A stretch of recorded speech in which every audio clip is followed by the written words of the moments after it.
देखिए, केपी के अंदर जो है वो 9.5 साल तकरीबन 8.5 साल हुकूमत रही है उनकी, पीटीआई की। और वहाँ पे पिछले दिनों हमें 450 अरब रुपए का भी पता नहीं चल रहा जो हमने सीटीडी की कैपेसिटी बिल्डिंग के लिए केपी को दिए हैं पिछले कम से कम 9 साल के अंदर, और वो पता नहीं चल रहे कहाँ गए। तो लेकिन बहरहाल मुझे जो इस बात के ऊपर तकलीफ़ हुई है आज बहुत ज़्यादा शिद्दत से, वो ये है कि पीटीआई ने या उसके वर्कर ने अपनी हरकत से पाकिस्तान के अंदर पॉलिटिकल वर्कर को डिस्क्रेडिट किया है और उसको बेइज्जत किया है।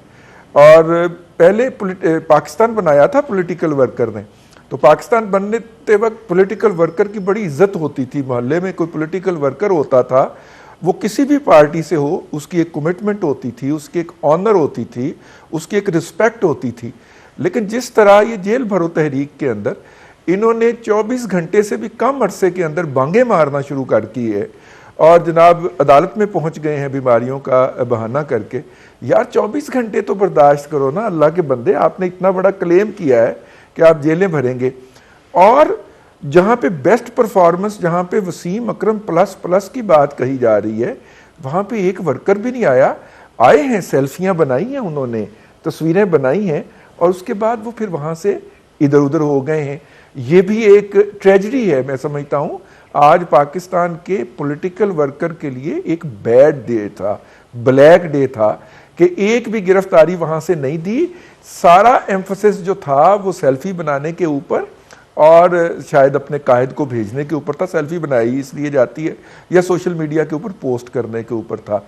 एक बात तो ये हो गई। थोड़ी सी मैं लेना चाह रहा हूँ जो पिछले सवाल से रह गया था, वो ये है कि देखिए आज मरियम नवाज शरीफ साहिबा ने अगर मैं हाई कोर्ट रिपोर्टिंग भी करता रहा हूँ, सुप्रीम कोर्ट रिपोर्टिंग भी करता रहा हूँ, कंटेम्प्ट से कम कोई हरकत नहीं की उन्होंने। जो भी किया है, जिस तरह भी उन्होंने सिटिंग जजेस की तस्वीर दिखाई हैं, बल्कि मुझे कहने की इजाज़त दीजिए कि रेड लाइन स्मैश की है। इसलिए अब देखते हैं कि सर, लेकिन रजी साहब, लेकिन वो बाजवा साहब का तो नामो निशान ही नहीं था। बाजवा साहब, जनरल रिटायर्ड बाजवा का तो नामो निशान नहीं था। सर, मैं तो हैरान हूं कि वो 5 में उन्होंने 2 मतलब बाजवा साहब is conveniently out of the picture. Yes, हाँ जी, यस। देखिए, उन्होंने ये सोचा कि बाजवा साहब को चूंकि वो कर रहे हैं पीटीआई वाले, तो हम उनको सपेर कर देते हैं। लेकिन एक बात अगर आपको याद रहे, हमें जजों की इज्जत करनी चाहिए। इन जजों की तस्वीरें रख के उसके ऊपर जूते बरसाए गए, और उन जूते बरसाने की वीडियो जो थी वो पीटीआई ने अपने तमाम पेजेस के ऊपर ऑन की। तो जिन पीटीआई के हजरात को इस वक्त जुडिशरी का बहुत ज्यादा रिस्पेक्ट का हैजा हो रहा है, उनसे मेरी गुजारिश है कि वो जरा वीडियो अपने पेजेस से या उनके ऑफिशियल या अनऑफिशियल जो है उसमें से उसको डिलीट फरमा दें, ताकि अवाम नास को वो उसकी यादों से महव हो जाए कि आपने जो 9 और 10 अप्रैल की रात को जो वाकया हुआ था, उसके बाद पीटीआई ने किस किस नस्ल की गाली दी थी उन जजेस को। रजी साहब, आपकी याददाश्त को भी दाद है, आपकी याददाश्त को दाद देती हूँ रजी साहब। एक तो आप जैसे कि लोगों की याददाश्तें हैं ना, वो हमें आगे नहीं बढ़ने देती। ठीक है, शहीद शाहीन साहब, मैं 1 मिनट आती हूँ दादा आपके पास, 1 मिनट। शाहीन साहब, मैं सिर्फ 1 लाइन आंसर चाहूंगी कि मरियम के हवाले से आपने कहा कंटेम्प्ट हो सकता है, लेकिन ये मामला जो आ रहा है अब जेर बहस के लाहौर हाई कोर्ट में पिटीशन दायर हो रही है जैन कुरैशी साहब के हवाले से कि मेरे वालिद साहब किधर है, उनको लाया जाए। अब ये जेल जाना है, उन्होंने अपनी मर्जी के जेल में भेज दिया है, क्या ये इलीगल होगा? और इमरान खान साहब के फिर अगेन ये इस तरह के इल्जाम कि ये अनलॉफुल है, गैर आईनी अरेस्ट है। सर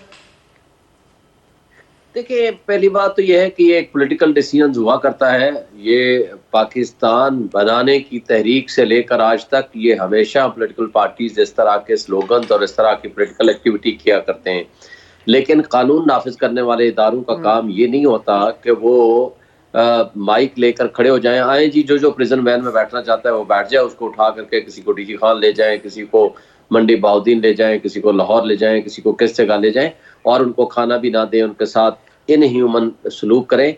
ये मेरा ख्याल नामुनासिब था। आमतौर पर हुआ ये करता है कि अगर 144 की भी खिलाफ वर्जी हो मैक्सिमम, तो वो उनको उठा के ले जाते हैं और उसके बाद शाम तक उनको छोड़ दिया करते हैं। तो इसलिए मेरा ख्याल है कि इसको पॉलिटिकल डिसीजन लेना चाहिए था और पॉलिटिकली कंसीडर करना चाहिए था, बजाय इस बात के कि उनको आप इस तरह सजा देना शुरू कर दें कि उनको अगर दवाई की जरूरत है वो ना दें, अगर उनको वॉशरूम जाना है वहां ना जाने दें, अगर आपने उनके साथ तजलील आमेज सलूक करना है तो ये नामुनासिब है। पॉलिटिकल वर्कर्स के साथ पॉलिटिकल वर्कर्स जैसा सलूक होना चाहिए था। ओके शाहीन साहब, थैंक यू। ओके शाहीन साहब, मैं एक मिनट, वक्त की कमी है, ठीक है।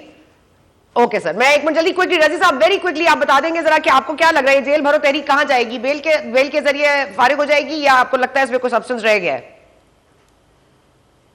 देखिए 16 एमपीओ का फैसला एग्जेक्टिव डिसीजन है। डीसी के इस फैसले के अंदर जज भी इंटरफेयर नहीं किया करते, और हाँ जब इसकी एक्सटेंशन होती है तो उसके ऊपर रिव्यू बोर्ड जरूर बैठता है हाई कोर्ट का, और वो एक्सटेंशन किसी की डिटेंशन के अंदर एक्सटेंशन की बात होती है। तो मेरा नहीं ख्याल कि ये एमपीओ के तहत जो फैसला है, हाँ मैं शाहीन साहब की इस बात से एग्री करता हूँ कि पॉलिटिकल वर्कर थे, उनके साथ पॉलिटिकल वर्कर वाला सलूक होना चाहिए था। लेकिन पॉलिटिकल वर्कर जब गिरफ्तारी देने घर से निकले थे तो उन्हें दवाइयां शवाइयां साथ में लेके जानी चाहिए थी, वो दवाइयां वाला थैला घर ही भूल गए। तो अब इस पे जाके शिकवा नहीं करना चाहिए। फोन और सेल्फियों में रह गए ना, वो भूल गए दवाइयां ले जाना। ओके रिजवान रईस साहब, always a pleasure. Shoaib Shaheen साहब, always a pleasure having you. Thank you so much for your time. बहुत शुक्रिया आप लोगों को। लेकिन वक्फे का वक्त हो रहा है, वक्फे जाते, will see you after this.